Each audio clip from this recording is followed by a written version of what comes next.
Olá amigos, vamos então prosseguir este esforço épico no sentido de acabar de apresentar toda a coleção Argonauta e vamos agora mostrar os livros do número 401 ao número 450 e vamos começar com a segunda parte do Homem Eterno.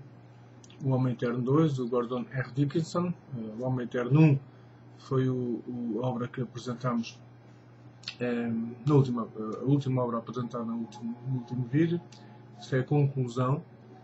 O Gordon R. Dickinson, que como sabem escreveu a saga de Orsay, que voltaremos a encontrar aqui na coleção Argonauta, e que escreveu também esta obra originalíssima, uma tradução do Raul Sousa Machado, The Forever Man, em 1986, sobre as aventuras no espaço de um astronauta e de uma mulher que o acompanha e que ocupam uma nave apenas em espírito. As aventuras dele no espaço e inclusive o encontro deles com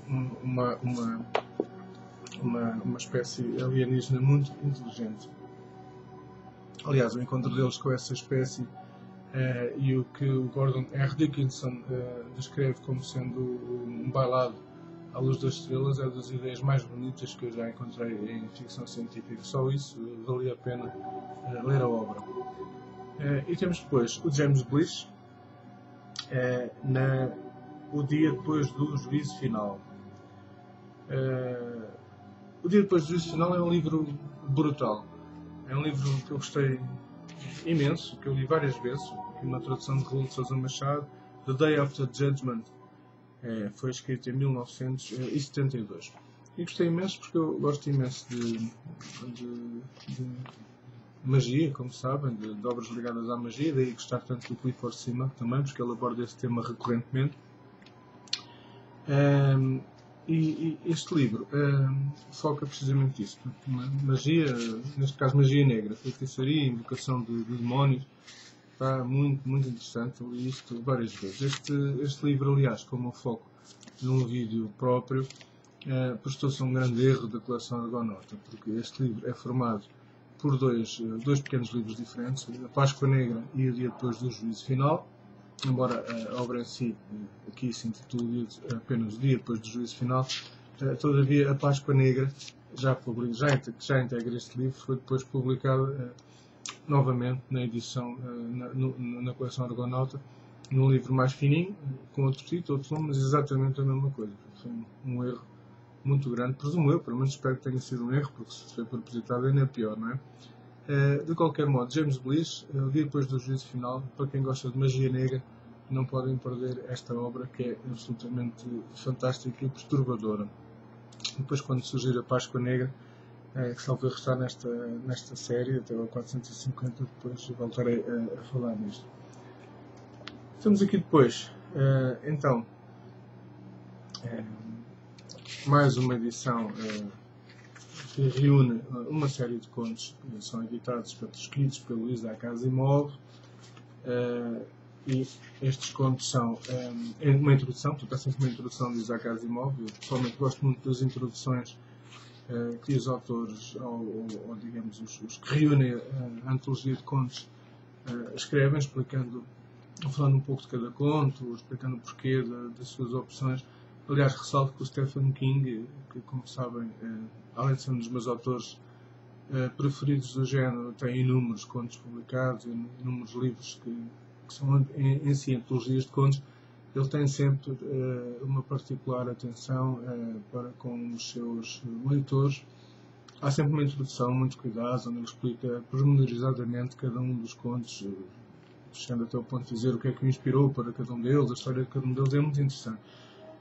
O Isaac Asimov, portanto, faz aqui uma introdução e depois temos vários contos, nomeadamente O Coração Dentro do Ovo, A Promoção do Peão, A Prisioneira da Gravidade, Ladybug, A Quarta Vocação de George Gustav, A Estação do Mal, isto é brutal este conto, Não Beba do Céu de Mirmidão, O Cliente Tem Sempre Razão, Devolvam-no aos Índios, A Ponte que Canta, Minha Irmã e Eu, A Filha de Anukazi, Famílias, Faz com que Nunca Tenha Acontecido, muito bonito também este conto, Arriki, outro, e a Transformação.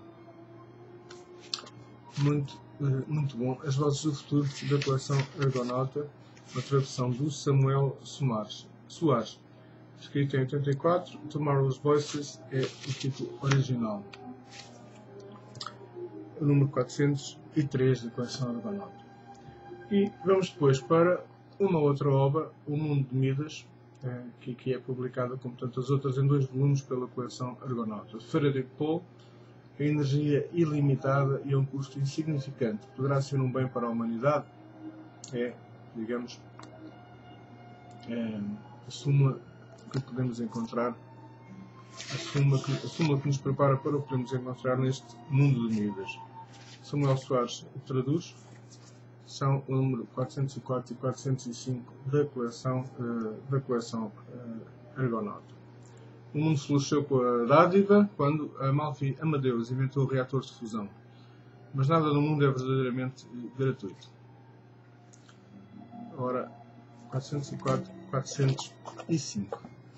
E seguimos com o Necromante, que é a continuação da saga, da fabulosa saga Dorsai do Gordon R. Dickinson, que já mostrei, já tive a oportunidade de mostrar na apresentação anterior e que prossegue. Necromante, Samuel Soares traduz.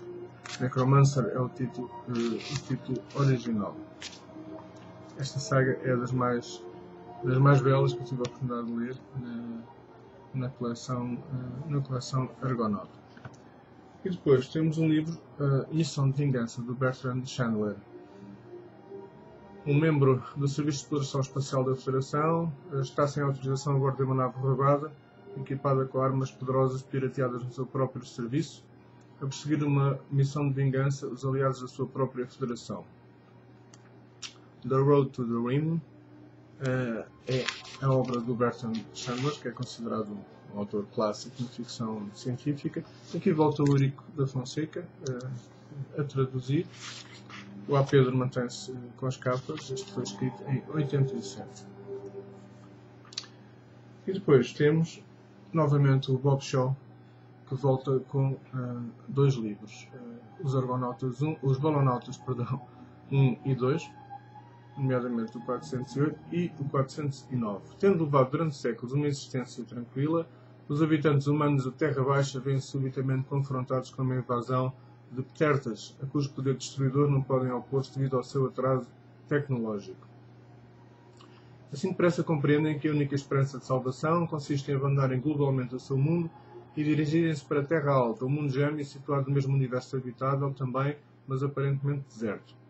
Só que a viagem de um mundo para o outro se prevê extremamente arriscada, pois terá de ser feita a bordo de um balão aquecido. Samuel Soares traduz. The Ragged Astronauts, 408 e 409.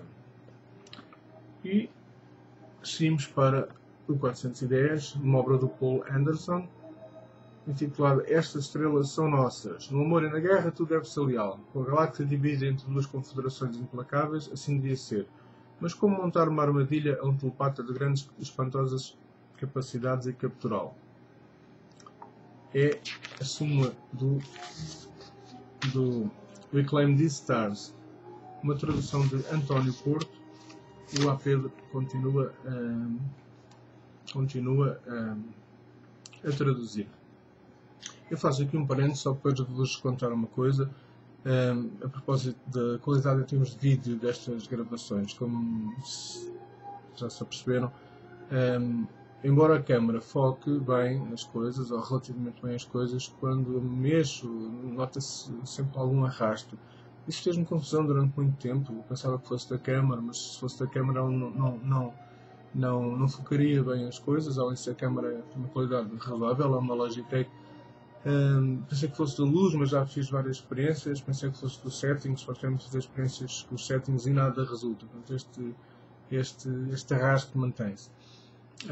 E houve um amigo meu que é informático que me referiu que deve estar relacionado com o facto do meu processador, deste computador, ser um Pentium ainda. Portanto, é um Pentium, é da classe Pentium, não é um dual core, e isso pode estar relacionado com a capacidade de processamento do próprio processador.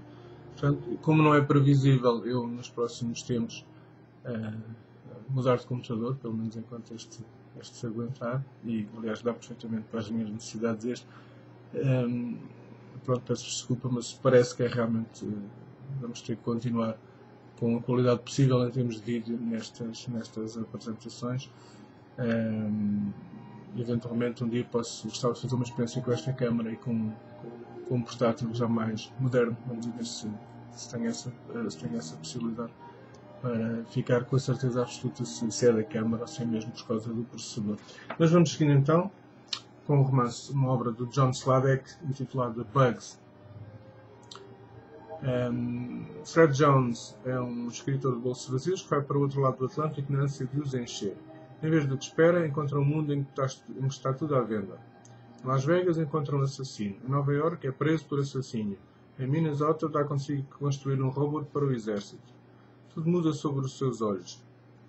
É uma obra que tem algum humor, numa tradução de António Porto e que foi escrita pelo John Sladek em 89. É o número 411 da coleção Argonauta, Bugs. Estas capas são interessantes. Toda esta parte de cor não tem a magia que aquelas capas iniciais, tipo a Aguarela tinham, até o número 100, mas são capas interessantes e são capas envolventes. Ora, Harry Harrison, Mundo Nosso. É a versão portuguesa de Homeworld, o primeiro volume da trilogia dos mundos de Harry Harrison. Portanto, iniciamos aqui uma nova saga, que neste caso é uma trilogia, uma tradução de António Porto.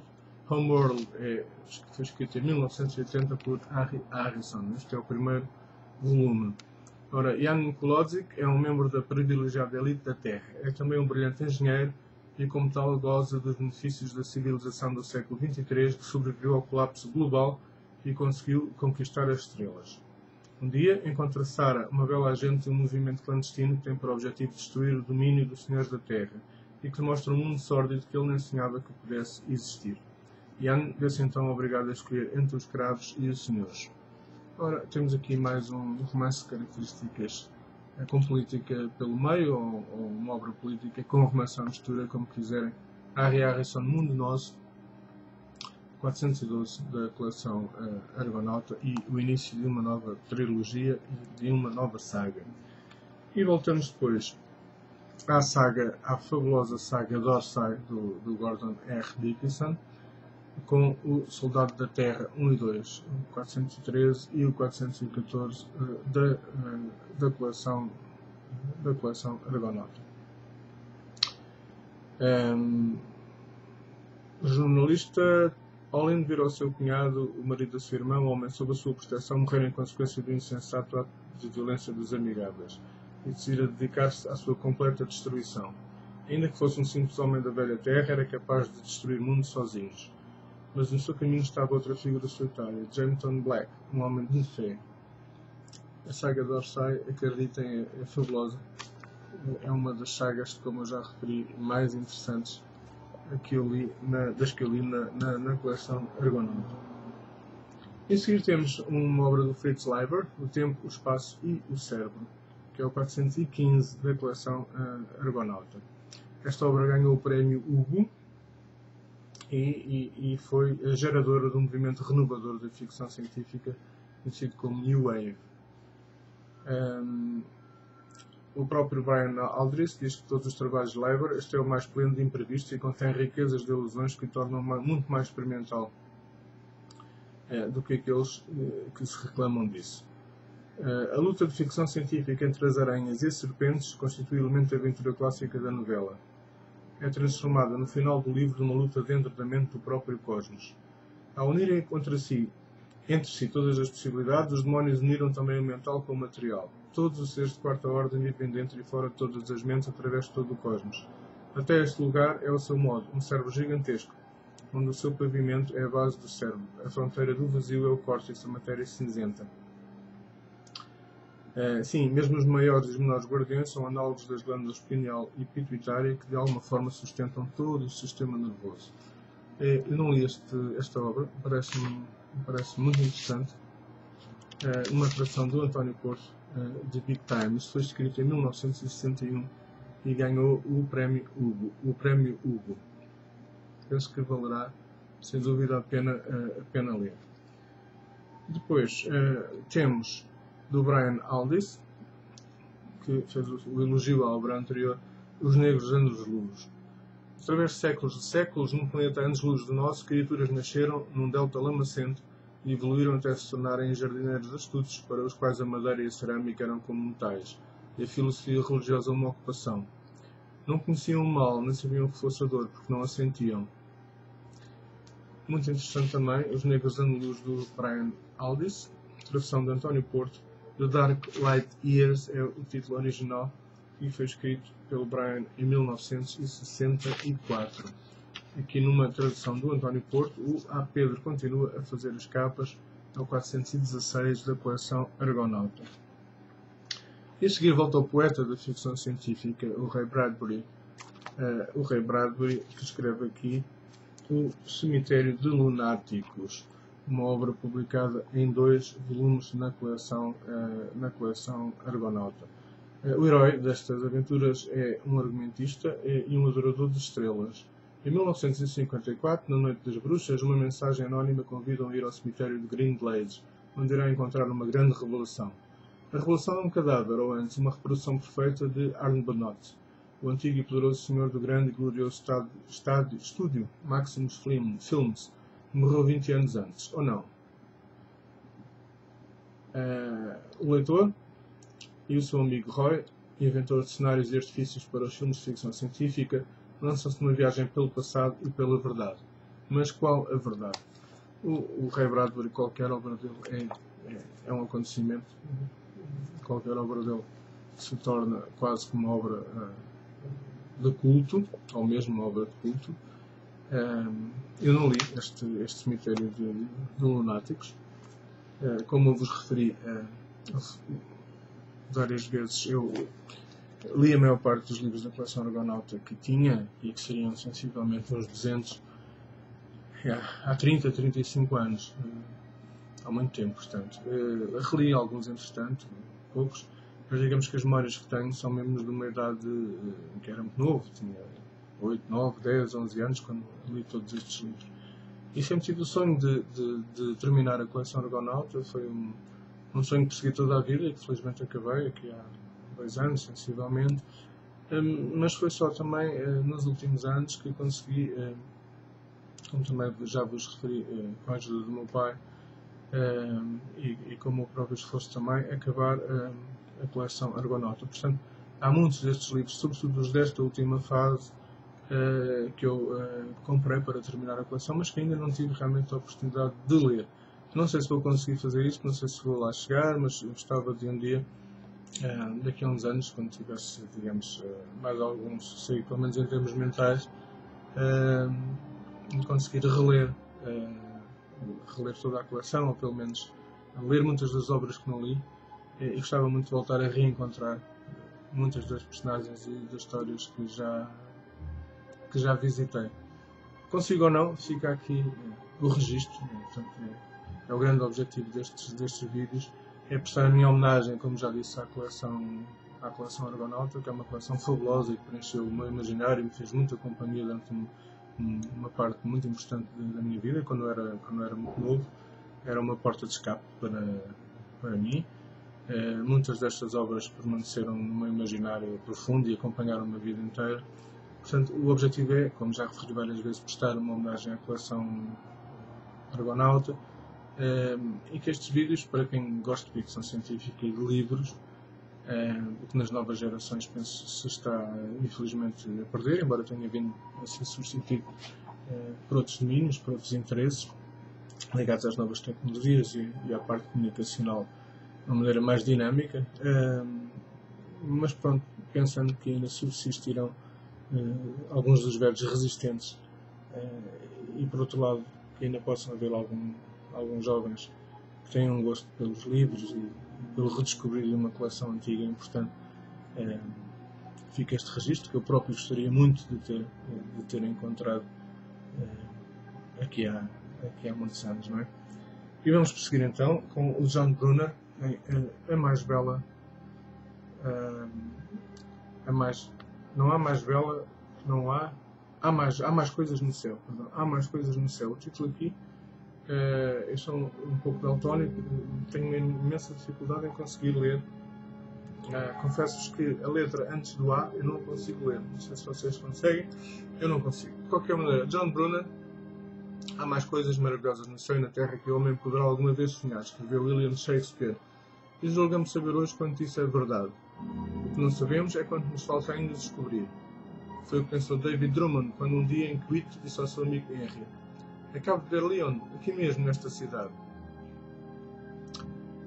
Todavia, o Leon estava a bordo da Star Venture e a Star Venture estava a atravessar a órbita de Júpiter nesse preciso momento.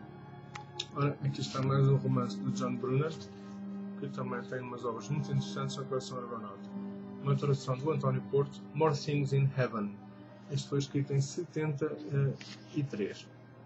É o 419 da coleção Argonauta.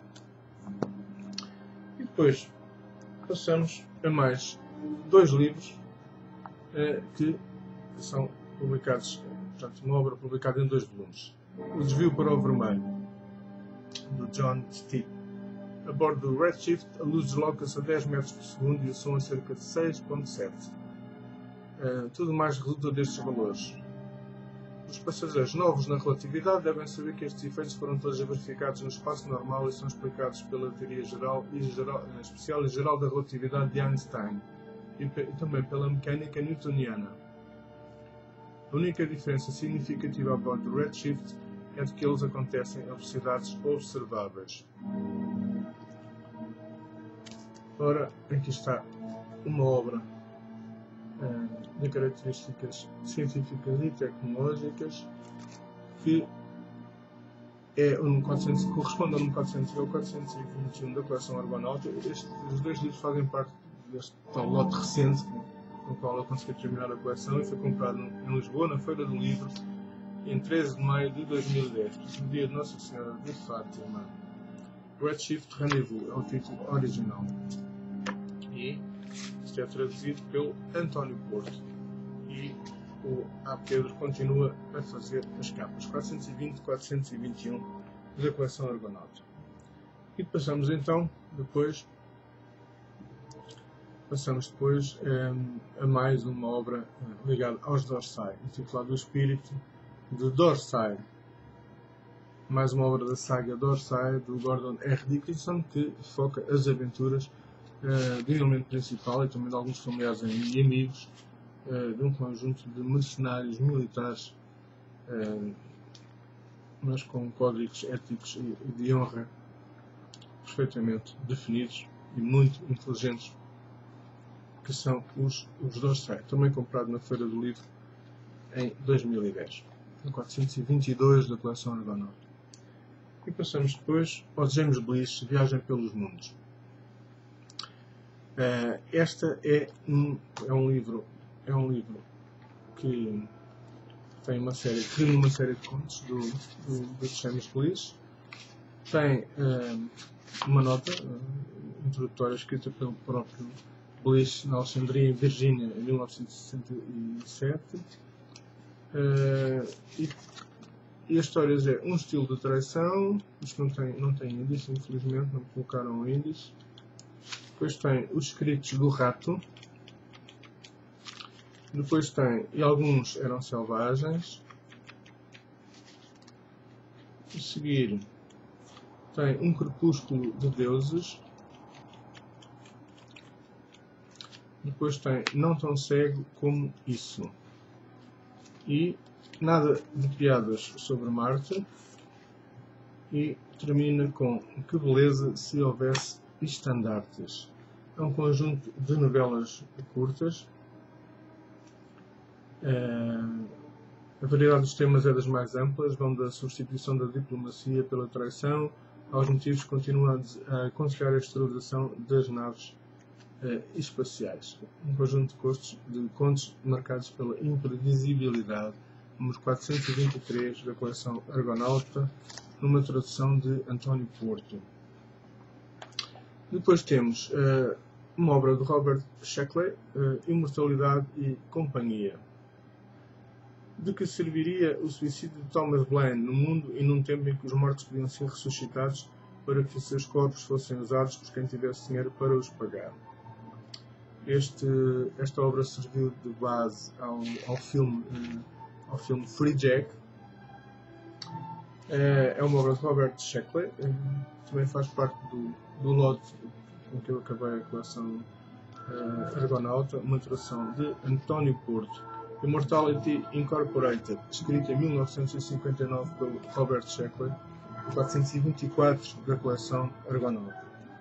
E a seguir temos mais um conto do senhor conhecido por ter criado o personagem do Sherlock Holmes, o autor Arthur Conan Doyle, que escreveu também O Mundo Perdido, Quando a Terra Gritou, No Fundo do Mar, e que aqui regressa com O Mundo Perdido no Fundo do Mar, exatamente. The Maracot Deep, ou The Lost World Under the Sea. Portanto, ele já tinha escrito O Mundo Perdido, O Dia em que a Terra Gritou e O Pé do Diabo. Desta vez, o cientista já não é o irascível professor Challenger, o personagem principal, mas o austero professor Maracot, apostado em explorar também o mundo perdido, agora existente nas profundezas do Oceano Atlântico. Portanto, um registro de aventuras, algum estilo clássico do Arthur Conan Doyle, muito conhecido pelo policial, mas que escreveu outros registros, como podemos ver aqui, ligados à aventura e à fantasia. E vamos para o 426, Estrela Caída.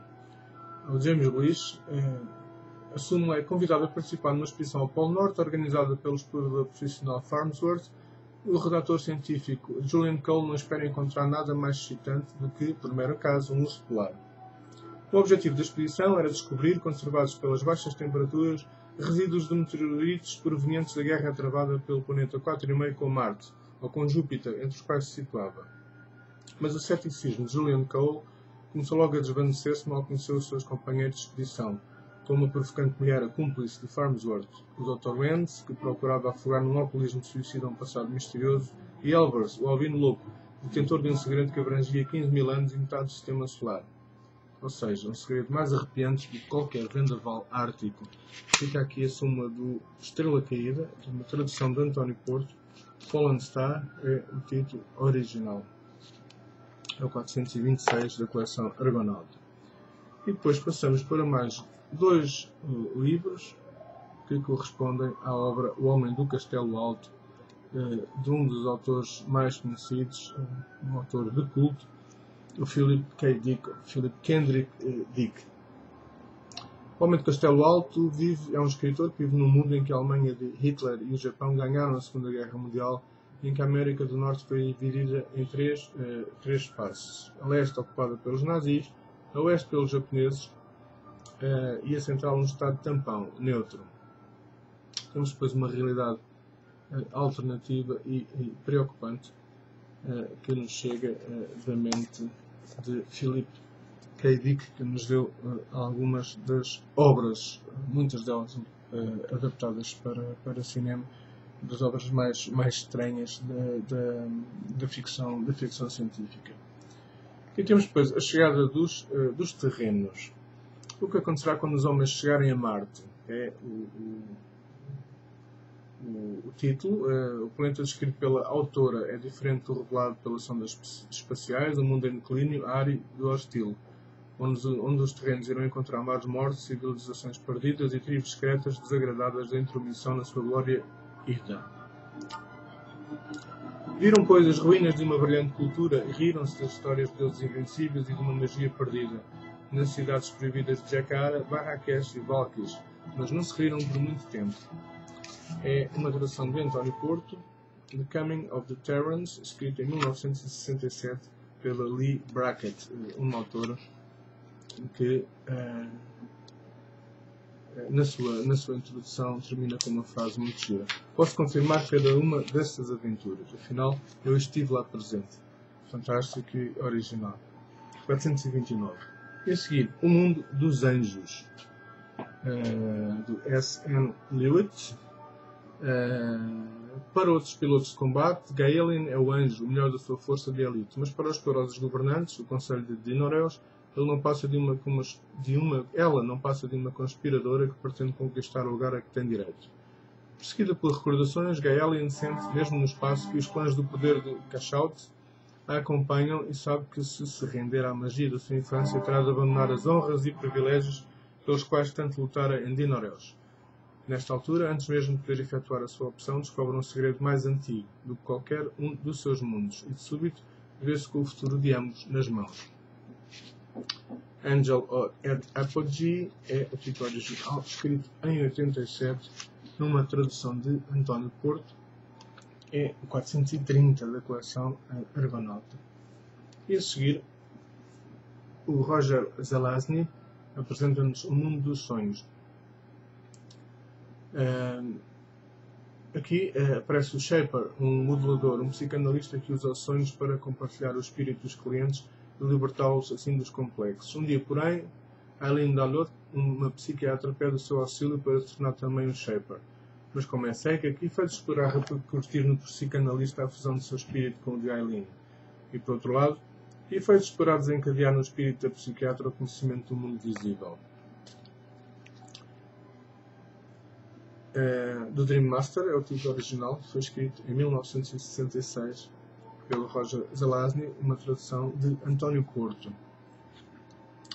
E depois, mais uma obra de Robert Silverberg, O Correio do Tempo. É um tema que me agrada muito, é um romance sobre o tema das viagens temporais e de seus paradoxos, ao mesmo tempo que nos é apresentado num conjunto muito interessante e muito preciso de descrições e factos acerca da história antiga. A obra relata as aventuras do Judge Daniel, um homem normal que, levado pela má sorte, chega ao ponto de aceitar a perigosa missão de Correio do Tempo. Ver-se-á assim envolvido no mais maravilhoso dos paradoxos transtemporais. É um livro cujo título original é Up the Line, escrito em 1969. Curiosamente, o Robert Silverberg dedica esta obra a Anne McAfee, conhecida pela saga do Planeta dos Dragões, não é? E traduzido pelo Abel Coimbra, e a capa continua a ser de AP 432. E temos aqui então o erro da coleção Argonauta, presumo eu que tenha sido um erro. É o aproveitamento, digamos, para um novo livro que já tinha sido publicado na coleção Argonauta. Portanto, o Páscoa Negra foi, como eu já referi, eu podia ter posto aqui James Blish. Se eu encontro aqui o James Blish para vos tornar a mostrar, está aqui. Ora, como eu vos referi há pouco, temos aqui, eu fiz um videozinho depois para vos mostrar isto em separado, já está online já há algum tempo. Portanto, primeiro, a coleção Argonauta, no número 402, apresenta-nos o Dia do Juízo Final, que é formado por dois contos principais, nomeadamente a Páscoa Negra e o Dia do Juízo Final.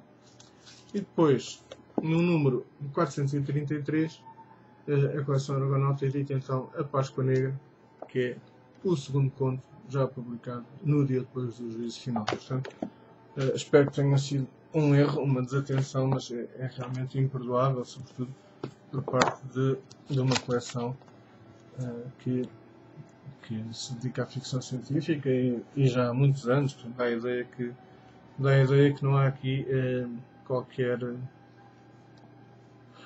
atenção e que as coisas são editadas um bocado ao monte, como se costuma dizer, não é? É lamentável porque, pronto, obviamente que eu comprei isto e depois como eu gosto de James Blish, e deste tema, como já referi, comecei a ler, e assim que comecei a ler, tive a sensação nítida de que já tinha lido isto. Fui desencaixotar o livro antigo, o livro mais antigo, e pronto, e confirmei depois que isto já tinha sido publicado. Portanto, a não ser que queiram fazer a coleção, se já tiverem o primeiro, não comprem o Páscoa Negra. E se já tiverem o Páscoa Negra, ficam-se a ver que isto é parte de uma outra obra, e então valerá a pena comprar a primeira para ficarem com a obra toda, não é? E pronto, este é o 433 da coleção Argonaut. E a seguir temos o Gordon Dickinson, novamente em Táticas do Engano, onde voltamos a encontrar os Dorsai, aqui publicado esta obra com 434 e 435 da coleção Argonauta. Tactics of Mistake, foi escrito em 1971, um novo episódio na saga dos Dorsai, aqui traduzida pelo António Porto. E seguidamente temos um novo livro, que é sempre um acontecimento, do Philip K. Dick, que aqui nos dá O Tempo dos Simulacros, uma das suas obras mais célebres, no qual apresenta uma alucinante antevisão do já bem próximo século XXI. É o tempo em que uma mulher eternamente bela pode ser eternamente presidente dos Estados Unidos sem que as pessoas se mostrem preocupadas. No mundo só resta um psiquiatra. Existem finistas psicocinéticos que acionam as teclas de um piano sem lhes tocar. Há viajantes no tempo e, sobretudo, muitas mensagens publicitárias vivas ou pseudo-vivas que é preciso abater a tiro. Afinal, trata-se de uma fábula ou de uma antecipação que, no século XXI, será tão admirada como são hoje as de Júlio Verne? Pergunta o editor. The Simulacra é o título original, escrito em 1964, pelo Philip K. Dick, que foi uma pessoa muito problemática, que esteve ligada ao consumo de drogas duras durante muito tempo na sua juventude, que viu grande parte dos seus amigos morrerem, amigos toxicodependentes que fizeram o mesmo percurso com ele. Era o Philip K. Dick, uma pessoa que tinha problemas de ordem psiquiátrica, e que faleceu infelizmente bastante novo, não antes de ter terminado com o percurso ligado às drogas, que teve durante grande parte da sua juventude, e nos ter deixado um conjunto das mais belas obras de ficção científica de sempre, muitas delas, como talvez a mais emblemática seja o Blade Runner, muitas delas adaptadas para cinema com um sucesso enorme. E temos depois o Philip Joseph Farmer, com o título Traidor aos Vivos. O Raymond afirma ter inventado o Medium, uma máquina que permite comunicar com os mortos, mas Gordon Carfax pensa que não se trata disso e que as comunicações são simuladas por alienígenas desejosos de interferir na vida da Terra. O Philip Joseph Farmer continua ligado ao tema da morte e de alguma possível consciência post-mortem. Relembro-vos que foi ele que fez a fabulosa saga sobre o mundo do Rio, que já tive a oportunidade de falar aqui e que está completa na coleção Argonauta, foi mostrada em apresentações anteriores. Traitor to the Living, portanto é o título original, foi escrito em 1973 pelo Philip Joseph Farmer. E o James Blish traz-nos o xadrez do tempo. Imagine-se que na busca de um meio capaz de assegurar instantaneamente ou quase as ligações com outros mundos, mesmo que as naves mais rápidas demoravam largos meses a chegar ao seu destino, se descobria um transmissor que permitia comunicar não só através do tempo, mas também do tempo. Tendo diante de si um império interestelar em plena expansão, o capitão Robin Weinbaum supôs que o transmissor Dirac seria a solução de seus problemas. O pior foi quando o transmissor começou a receber mensagens ainda antes de elas serem emitidas. Sim, senhora. O xadrez do tempo, The Queen Conquest of Time, escrito em 1957, uma tradução do António Porto. E passamos para o Bob Shaw, uma obra publicada em dois livros da coleção Argonauta, intitulado As Naves de Madeira.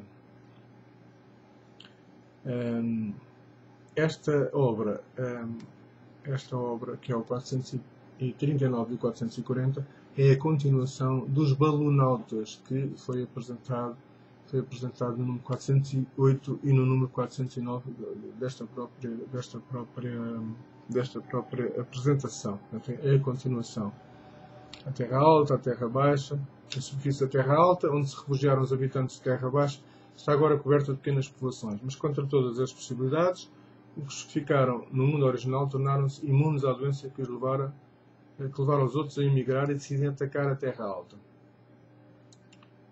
Sim, senhor. Então, temos aqui a Terra Alta, onde, agora, além da guerra, havia ainda o flagelo da doença de que eram portadores e o perigo de uma ameaça com poder inimaginável. Maraquino, o protagonista dos Balonautas, é então chamado a organizar a última defesa, com uma arma de satélites e naves de madeira. É o tema das naves de madeira que continua a saga iniciada com os Balonautas. E temos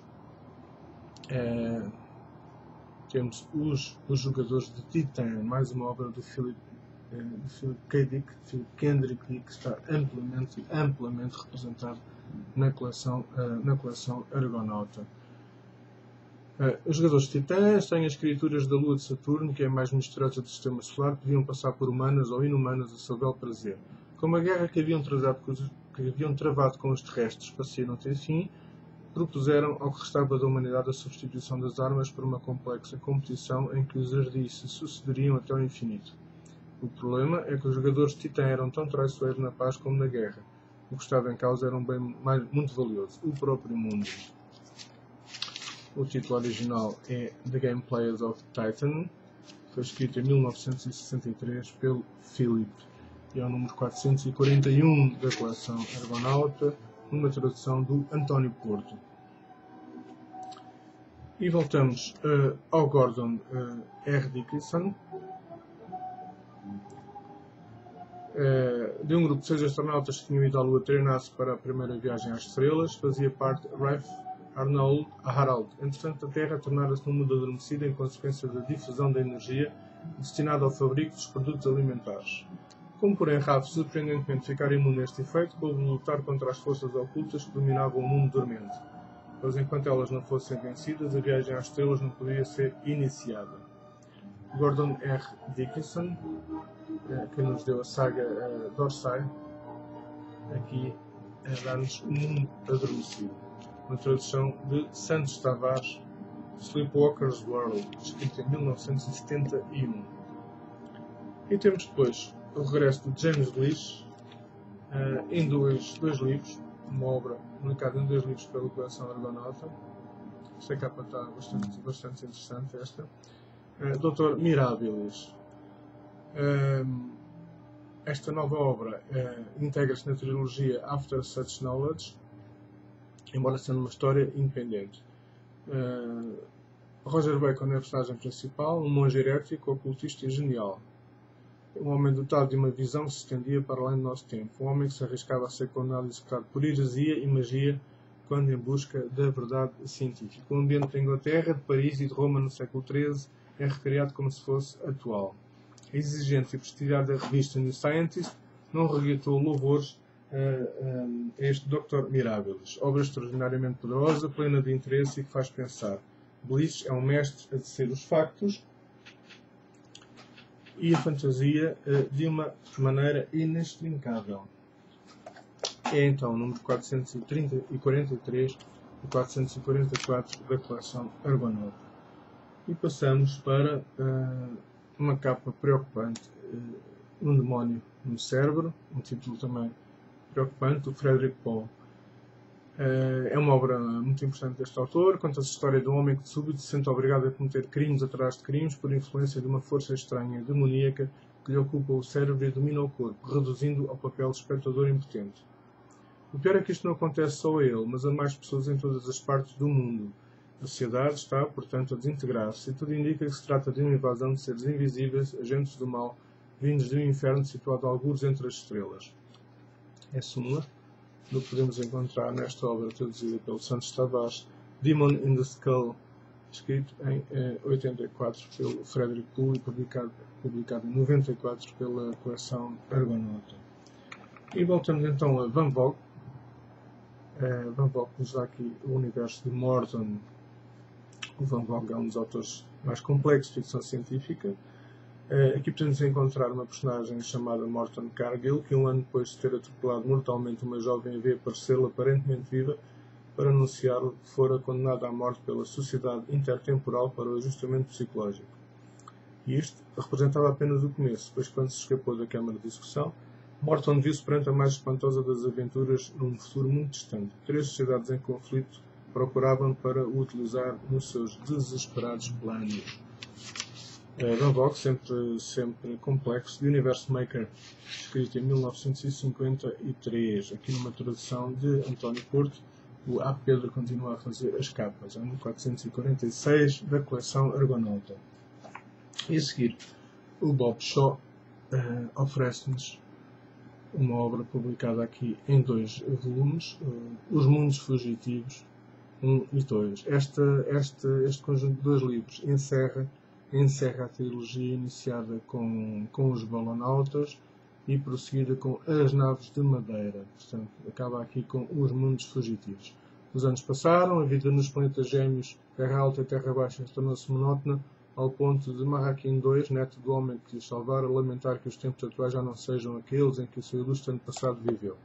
Até que um dia descobre a existência de um disco de cristal com muitos quilómetros de diâmetro, interposto entre as 2 terras, e resolve interferir nos acontecimentos que decidirão o futuro de planetas inteiros e das suas civilizações. É o 447 e o 448 da coleção Argonauta. E vemos depois, novamente, o James Blish, com os Contos Galácticos. Galactic Cluster no seu título original. Os Contos Galácticos oferecem uma série de contos, como é óbvio, de James Blish. O livro, infelizmente, não tem um índice, mas os contos são tempo normal. Ora, tempo normal são... O segundo conto é uma obra de arte. O terceiro conto, as despesas da festa. O quarto conto, em barras de ferro. A seguir temos o BIP.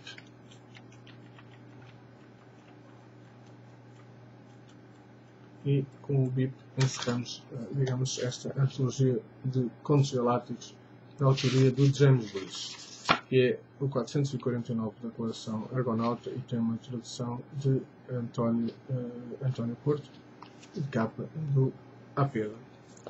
E terminamos esta apresentação com mais uma obra do Lester Del Rey, que não tem muitas obras na coleção Argonauta, a incrível Evasão.